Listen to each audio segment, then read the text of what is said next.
le toca a la doctora Tatiana Vidaurre ahora. Estamos un poquito adelantados incluso. Bueno, voy a presentar a la doctora Tatiana.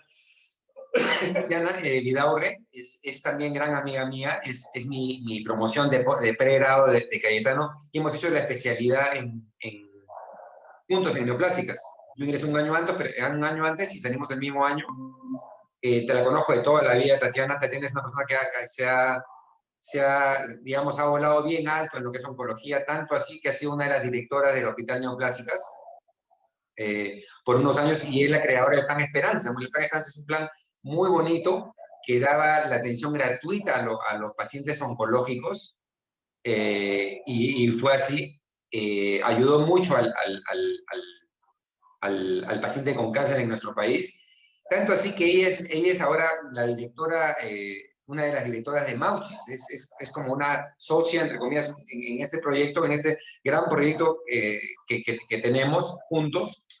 Nos reunimos cada semana, hablamos con Tatiana, es una persona que sabe mucho de cáncer, yo la respeto también mucho, y la conozco de toda la vida, y ha viajado por todo el Perú, cuando fue directora de neoplásicas.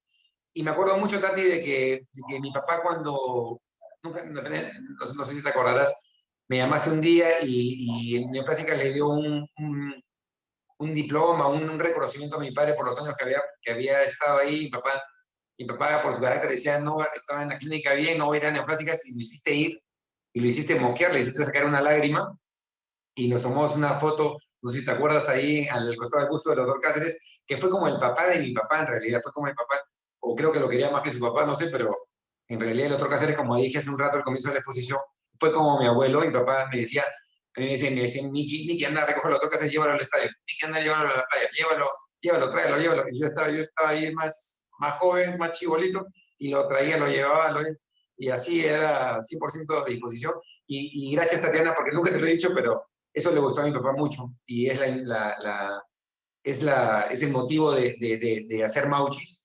Lo hicimos hace un año, ahora voy a contar con Gonzalo, y también entró un par de meses después, 3 meses después. Yo decía: ¿con quién me puedo asociar? ¿Quién me puede ayudar en este proyecto? ¿Quién sabe de cáncer? Y bueno, ya toque, se me vino Tatiana, es una persona decente, a carta cabal. Eso sí, lo que puedo decir de ti y del grupo que formaste cuando estuviste en la dirección del hospital.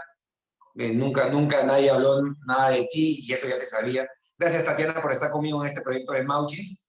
Tu tema de hoy día es control de cáncer de mama, retos y desafíos en la pandemia COVID-19 que estamos pasando, prevención y control de cáncer en el Perú. Te doy entonces ahora ya has conocido, Tatiana es otra médico oncólogo. Hoy día parece que ha sido más de médicos oncólogos, pues ya son varios, son 3. Y te doy entonces 20, 25 minutos o 30 minutos para que sigas, y al final termino yo la charla. Gracias, Tati, por estar acá. Buenas noches. Muchísimas gracias, Mauricio, doctor León. Encantada de estar acá, linda introducción, muy emotiva, y sabes que siempre hemos tenido mucho cariño a tu papá y a todos los fundadores de nuestra institución, ¿no? Del INE. Todo lo que hicieron ellos nos llena de orgullo, nos llena de esperanza. Así que el día de hoy vamos a presentar este tema de control de cáncer de mama, un poco los retos y desafíos durante la pandemia COVID-19.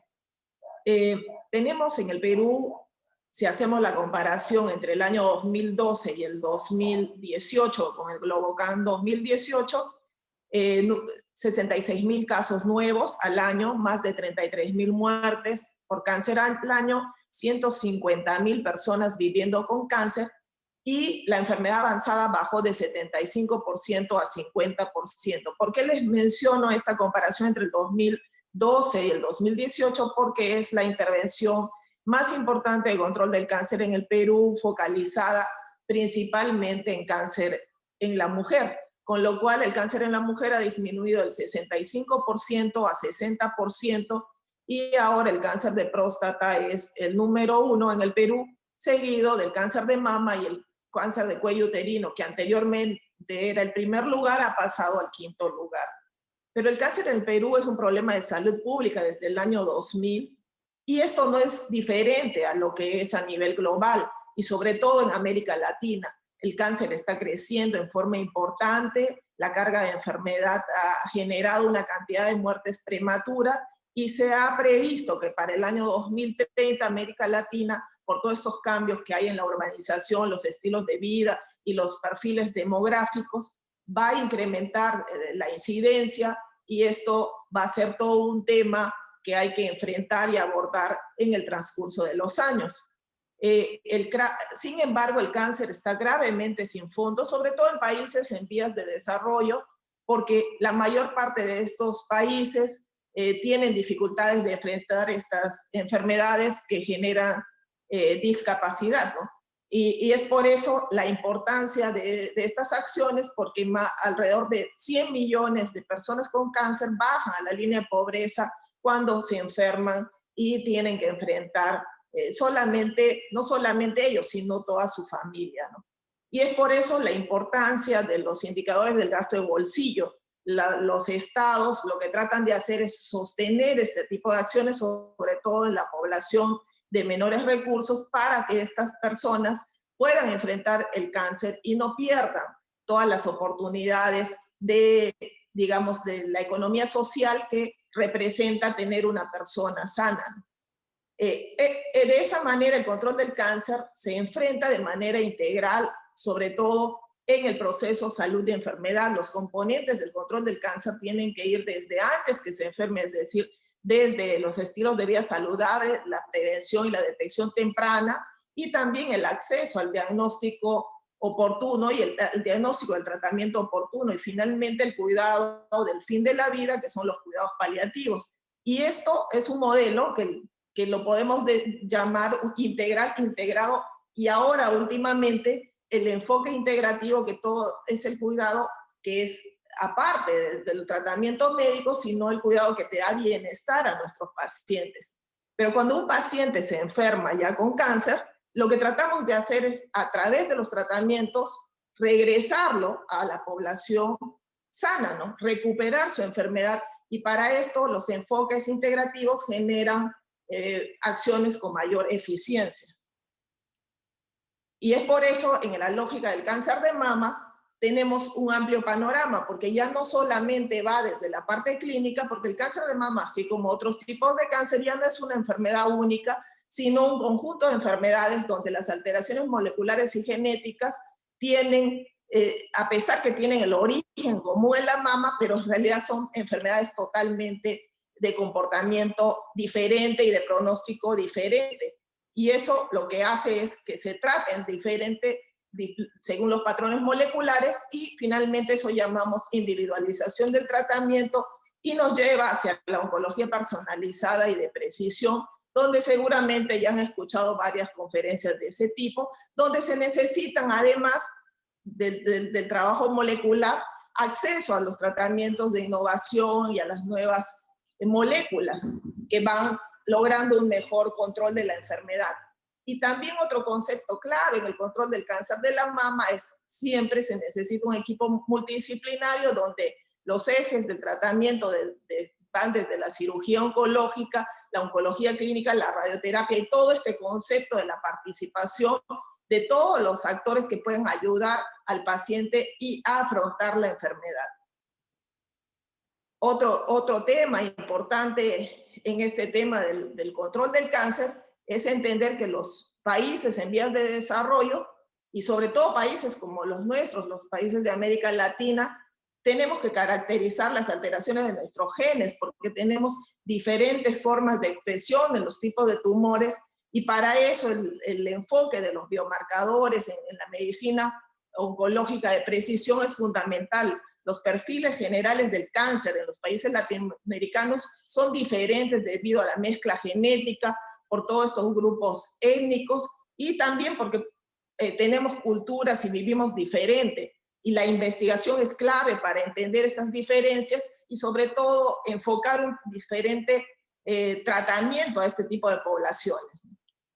Es así que en nuestro país, si vemos la línea del tiempo, siempre decimos cómo podemos lograr que las acciones lleguen a nuestros pacientes. Las formas de generar ese tipo de oportunidades es a través de conseguir lo que llamamos políticas públicas de control del cáncer, que son de alguna forma manda al sistema a desarrollar las acciones, y la otra, cómo podemos enfrentar a través del financiamiento. Y para eso, todo este trabajo que se realizó desde el año 2004, desde que empieza a declarar de interés nacional la descentralización de servicios oncológicos, se genera una serie de un continuo de documentación técnica, normativa, desde que el INE se convierte también en un organismo público ejecutor para poder generar las acciones, y de acuerdo a una serie de un trabajo en continuidad, se logra conseguir las rutas presupuestales que le llamamos Programa de Prevención y Control del Cáncer, que es presupuesto por resultados, y la normativa que le llamamos Plan Nacional de Prevención y Control del Cáncer, que es un plan para generar acciones para disminuir la mortalidad del cáncer en el Perú, con un acceso universal y equitativo hacia la prevención y la atención oncológica integral, centrada en el paciente y en la población. ¿Y por qué es importante hacer este tipo de planes? Porque si queremos disminuir la mortalidad por cáncer en el Perú, probablemente la incidencia va a ser un poco más difícil, salvo en las enfermedades que son dependientes de las infecciones, pero en las enfermedades que son dependientes del desarrollo de los estilos de vida, lo que más importa es disminuir la mortalidad, y para eso las acciones de detección temprana y el acceso al tratamiento oportuno son claves. Y es así, si no construimos ese sistema que nos dé esa oportunidad, por lo tanto, no vamos a poder enfrentar este continuo del proceso salud-enfermedad, y sobre todo en este tipo de neoplasias que representan, si vemos, 7 neoplasias representan la mayoría de las acciones en control del cáncer, representan también el mayor financiamiento, y por lo tanto, si controlamos esas neoplasias, vamos a poder disminuir la mortalidad en el Perú.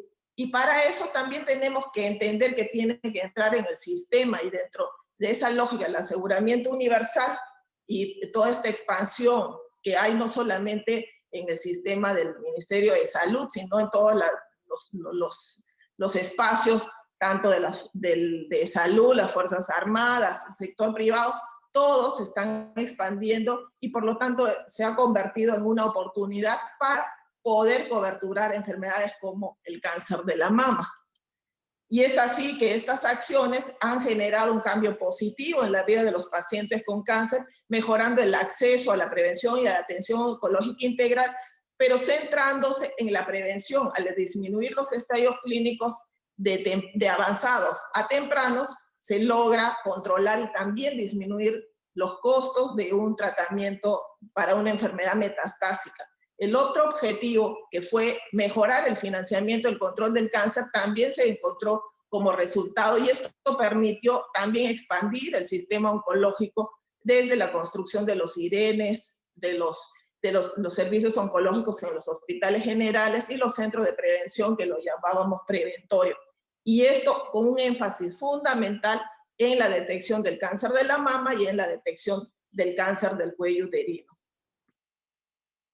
Y acá vemos claramente cómo se mejoran las curvas, o sea, desde que se abre las acciones de prevención y control del cáncer, hay un acceso exponencial, se abre el sistema y los pacientes llegan a los establecimientos de salud, y empieza la construcción de la expansión del sistema oncológico con el desarrollo de capacidades y competencias en todos los espacios donde se pueden realizar estas acciones. Y así el gasto de bolsillo de la población de menores recursos se reduce a un 6%, y se generan muchas acciones de prevención, básicamente desde población informada, población sensibilizada, pero la mayoría de ellas en cáncer en la mujer. Y de ellos también se entrenan más de 16,000 profesionales de la salud, lográndose familiarizar a mucho del personal de la salud a nivel de todo el país, para ayudar a las mujeres y para hacer el diagnóstico tempranamente. También se conecta a la sociedad civil a través de las organizaciones, tanto de los voluntariados, tanto de los grupos de pacientes. La idea es impulsar políticas públicas a través de la movilización de estos actores, promover la cobertura integral y promover también la colaboración entre todos los que puedan ayudar a que se generen oportunidades para que la población no se enferme y para el cuidado de nuestros pacientes. Y esto mediante estas maneras donde una forma de normar y proteger y planificar a largo plazo es lo que te da mayor estabilidad y te genera un sistema que te permite proyectar a largo plazo. Pero ¿qué pasa cuando llega la pandemia COVID-19? Obviamente sabemos que la incidencia del cáncer en América Latina es probablemente más baja que en países desarrollados, pero nosotros tenemos realmente más mortalidad por cáncer, tanto en América Latina como en Sudamérica. Y a pesar que en Perú ya estaba disminuyendo la mortalidad, si vemos entre el 2005 y el 2016 hay una disminución significativa de la mortalidad de cáncer, durante la pandemia vemos que las curvas empiezan a cambiar.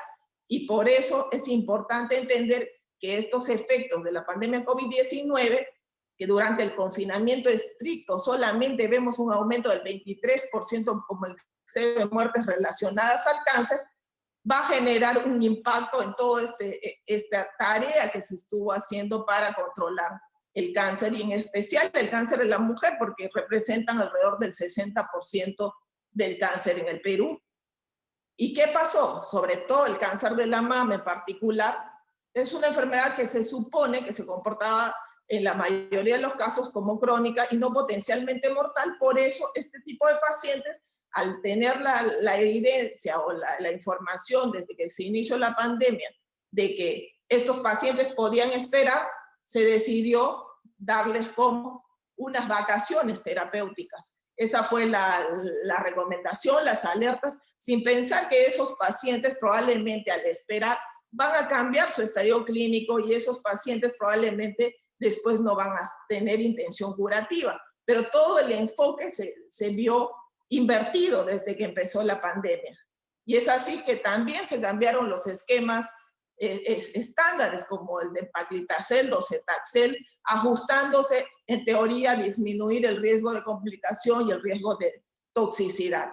Pero si vemos los indicadores de desempeño en control del cáncer, hay algo que sabemos todos los oncólogos, que el tiempo importa. Hay un momento óptimo para comenzar el tratamiento, tanto de cirugía, quimio, radioterapia, y más de 61 días generalmente se asocia con resultados adversos, y sobre todo si son tumores del subtipo HER2 positivo y los triple negativos. Es por eso que deben evitarse los retrasos en ese tipo de tumores, porque la proliferación de la enfermedad es rápida y vamos a perder el beneficio al tratamiento. Con esa lógica, se intentaron implementar estrategias de mitigación durante la pandemia COVID-19. Sin embargo, ha habido una serie de situaciones que ya todos conocemos, incluso entre ellos, incluso hasta la donación de sangre fue un problema muy significativo para poder operar o tratar incluso los otros tipos de enfermedades como las leucemias. También el confinamiento estricto generó que las atenciones de la consulta externa disminuyeran significativamente, afectando principalmente a las mujeres con cáncer. Y sobre todo, vemos por el mayor volumen a las pacientes con cáncer de la mama. Y tanto así que las pacientes atendidas por cáncer, tanto las pacientes nuevas como las pacientes continuadoras, todas generaron una notoria diferencia entre el volumen de atención o el número de pacientes atendidos del 2019 versus el 2020. Incluso los tratamientos más afectados fueron el tratamiento quirúrgico. Sin embargo, se hizo contención clínica con las acciones con tratamiento de quimioterapia seguido de radioterapia. Cuando se empezó a flexibilizar la pandemia, todos estos números empezaron a mejorar, pero también entendimos que era importante afrontar la enfermedad oncológica con nuestros pacientes durante su infección del COVID-19, así que se decidió atender a los pacientes oncológicos infectados del COVID-19 y sobre todo se han ayudado, los más frecuentes eran cáncer de mama, las neoplasias hematológicas, y se han ayudado a muchas mujeres con cáncer de mama a vencer también el COVID-19. ¿Cómo así? buscando estas nuevas estrategias como son la telemedicina durante la pandemia, que se ha convertido en un medio viable y en una alternativa para generar la continuidad, la atención y el acceso a los tratamientos, sobre todo en este concepto de que esta atención reduce la demanda también del equipo de protección personal y también te genera más oportunidades porque hay diferentes fórmulas de la teleconsulta, telepatología, teleeducación y todas las juntas médicas, teniendo muchas ventajas para permitir la reducción en la accesibilidad y los traslados innecesarios y también la dificultad de la disminución de los profesionales de la salud. Este modelo, gracias a Dios, estaba implementándose previamente. Tenemos una fórmula que se implementó el año 2016, que le llamamos quimioterapia satelital en Lamas, donde muchos de nuestros pacientes son pacientes con cáncer de mama, cáncer de cuello uterino, donde al poner este centro de asistencia de quimioterapia de distancia, que es en la selva del Perú, se logró también disminuir el gasto de bolsillo, pero también mejorar los indicadores de calidad de vida, evitando traslados, mejoras también en la escala de los síntomas, porque el paciente se siente más confiado, más cerca a su casa, y por lo tanto se siente más amigable. Otro concepto importante que se ha introducido, que es lo que van a explicar posteriormente, es mirar que la prevención, al haber estado paralizada, había que haber un modelo, tenía que pensarse en un modelo de cómo afrontar la prevención, y una de las fórmulas ha sido este tema de la inteligencia artificial para intentar empoderar a la mujer peruana en el cuidado de su salud. Entonces, la teleoncología implementada en este caso en el INE anteriormente ha ayudado a mitigar el impacto de la pandemia COVID-19, sin embargo, no reemplaza la atención presencial. Es importante entender que el cáncer es una enfermedad de alta complejidad, las toxicidades de los tratamientos oncológicos son totalmente relevantes y por lo tanto hay que hacer un uso equilibrado de este tipo de oportunidades. Tiene limitaciones definitivamente en los casos donde hay un nivel de educación del paciente que no permite generar este tipo de interacción, sobre todo en población de pocos recursos. No tenemos el acceso directo a la exploración física y también para convertirla en una buena práctica clínica tiene que resolverse el problema del incumplimiento de estándares sanitarios, privacidad del paciente usuario, la necesidad de regulación adecuada, pero definitivamente es una poderosa herramienta que nos podría ayudar a mejorar este tipo de atención y mantener la continuidad de la atención oncológica, no solamente en crisis, sino ya de manera regular. Pero dentro de las perspectivas del cáncer es fundamental entender que acercar los servicios oncológicos a la población es importante, y para eso la educación pública, que es educación a la población, al paciente, y el programa de navegación de pacientes, que es acompañar a los pacientes, sus familiares y a toda la comunidad en el proceso de salud y enfermedad. Es importante entender que la participación tanto del paciente, de la sociedad civil, suman y generan acciones, y sobre todo en cáncer de mama, donde las mujeres contagian alegría, contagian esperanza, nos llenan de vida. Entonces, ese concepto, tenemos el grupo de pacientes del Club de la Mama, donde todas son las voces que nos llenan de alegría, llaman a la acción, sobre todo en actividades tan importantes como la Semana Perú contra el Cáncer. Y estas mujeres han logrado mantener esa conectividad a través de las estrategias de talleres virtuales, y ahora, a pesar que no pueden ir como antes a la institución, al INE, ellas se mantienen conectadas a través del Zoom y generan las actividades en tiempo de realidad virtual y en línea.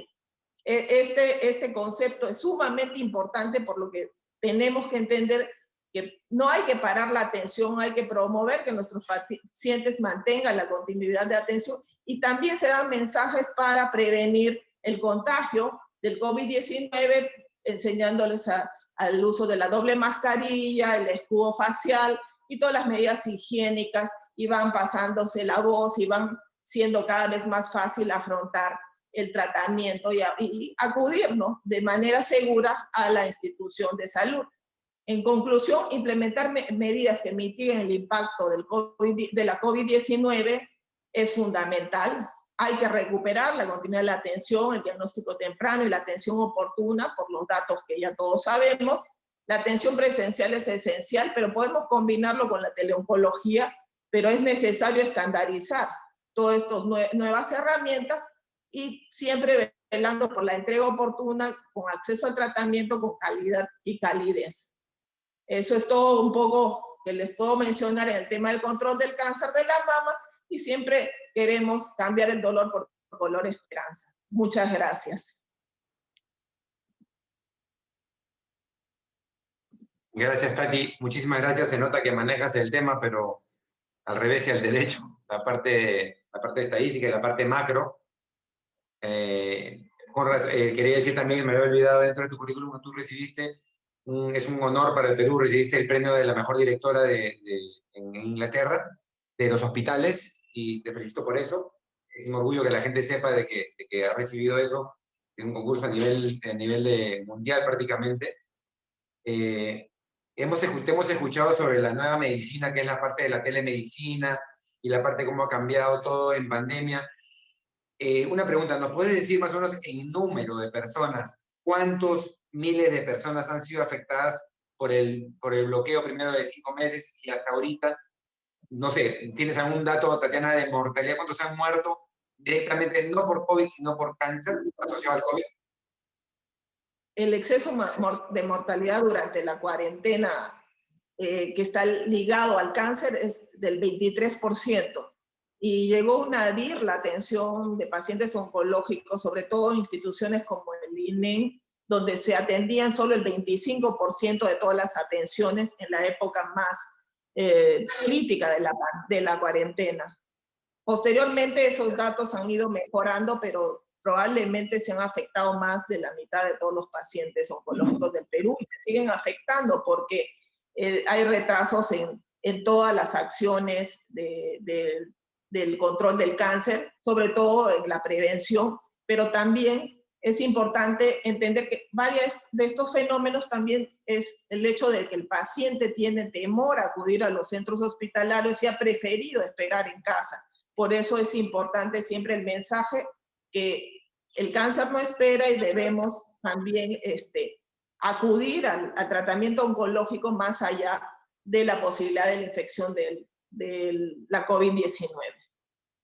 Exacto. Tenemos una pregunta desde Tumbes. Buenas noches. Para la atención presencial, ¿es necesaria una prueba molecular de COVID-19? Una buena pregunta. ¿Para cualquier atención presencial? Normalmente cuando llegan a las instituciones los que hacen es una evaluación clínica, o sea, hacen el triaje para ver los síntomas, si tienen síntomas que podrían ser sospechosos de la infección, pero cuando un paciente se necesita hospitalizar o ingresa a la emergencia, sí realizan la evaluación con la prueba molecular. Es igual que en una operación. Ya antes, dentro del perfil preoperatorio, para los que nos están escuchando, se incluye ahora el test molecular de COVID y tiene que ser negativo, a menos que sea una emergencia, tiene que ingresar y si ya es positivo, uno entra con todo el equipo doble de protección como era el antiguo, ¿no? Otra pregunta, doctora Vidaurre, dicen si tiene información si el cáncer de mama está asociado a tener COVID más grave. Eso se pensaba anteriormente, por eso es que hemos estado retrasando los tratamientos. Con el tiempo se ha visto que no es tan así, que incluso los pacientes de tumores sólidos pueden recibir las quimioterapias. Donde más se ha afectado en relación a la infección con la COVID es en las neoplasias hematológicas. O sea, leucemias, porque por ejemplo que no saben cómo es. Mieloma múltiple. Mieloma múltiple, es una enfermedad que le da más al anciano, ¿no? Otra pregunta, doctora Vidaurre, es una pregunta desde Ica. ¿En qué provincias tienen servicios descentralizados y dónde realizan la detección precoz? Gracias. Los institutos regionales se encuentran en Trujillo, el del norte, el del sur en Arequipa, el del centro en Concepción, que es Huancayo, y los centros de detección temprana están en los hospitales generales, y hay unos sistemas que le llamamos preventorios, que por ahora la mayoría de ellos todavía están digamos, no están realizando actividades, pero si tiene síntomas y hay una lesión sospechosa de cáncer, igual hay que ir al hospital para que lo evalúen. Ya, tenemos otra pregunta. Doctora Vidaurre, buenas noches, doctora. En el Instituto de Neoplásicas ya aplica medicina de precisión y para qué tipos de cáncer. Gracias por su respuesta. La medicina de precisión o la oncología de precisión se viene innovando ya hace muchos años. Incluso cuando hablamos de los tratamientos moleculares, uno de los tratamientos de mayor alta complejidad que es de manejo molecular son los trasplantes de médula ósea. Tanto así que este tipo de intervenciones se han implementado en el año 2012 con el Plan Esperanza en el instituto. Muchos pacientes han sido trasplantados. Ese es el de mayor nivel de complejidad. Asimismo, el acceso a las terapias de innovación, sobre todo con los marcadores moleculares, como por ejemplo en el cáncer de mama, la terapia anti-HER2, que es la más conocida, eso también es oncología personalizada y de precisión. Pero hacia eso vamos a ir caminando, invirtiendo ese concepto. Vamos a entender que vamos a tener que secuenciar todos los genes para poder comprender cómo es la biología del tumor y qué oportunidades de tratamiento van a implementarse ya en cada tipo de paciente, independientemente sea cáncer de mama, por las expresiones. Y ese es el desarrollo hacia donde los investigadores van impulsando sus acciones. Y en el instituto hay muchos investigadores que están realizando esas acciones en colaboración también con redes internacionales de investigación. Exacto, eso es el tema que nos ha hablado un poquito el doctor Henry Gómez, una excelente disertación. La última pregunta, doctora Vidaurre, antes que se canse, viene desde el departamento de Arequipa nuevamente. Después de llevar un tratamiento para cáncer de mama, ¿la paciente puede tener una gestación normal y más aún si tuvo COVID? La mayoría de nuestros pacientes probablemente que han tenido tratamiento con quimioterapia, radioterapia, de repente pierdan la fertilidad. Sería importante implementar un programa, sobre todo para mujeres jóvenes, del cuidado de la fertilidad, ¿no? Hay que hacer todos estos temas de preservación de óvulos, todos estos conceptos son parte del proceso de la prevención y control del cáncer, sobre todo el control del cáncer en la mujer. Muchas de las mujeres después de la quimio, si regresa, digamos, la menstruación, sí pueden quedar con la oportunidad de salir embarazada, pero es más importante cuidar, o sea, prevenir antes de empezar los tratamientos. Y de la COVID-19 todavía no tenemos datos que tanto afectan. Todavía es una enfermedad nueva y tenemos que seguir levantando información para entender mejor cómo se comporta junto con el cáncer. Excelente, Tatiana. Entonces, muchísimas gracias por tu participación y por estar incluida totalmente dentro del proyecto Mauchis. Si quiere decir algunas palabras como directiva del proyecto Mauchis, antes de pasar a la última charla. Feliz de participar. Creo que la inteligencia artificial en salud es una gran oportunidad, sobre todo para la prevención del cáncer en la mujer, como estamos empezando actualmente, pero también en el futuro para que nuestras pacientes oncológicas aprendan más sobre cómo cuidar su salud, cómo enfrentar sus miedos a la enfermedad, para que tengan como un amigo a quien le puedan preguntar y estar acompañadas durante su tratamiento. Excelente, Muchas Tati. gracias. Entonces, Saludos a ti. todos. Gracias.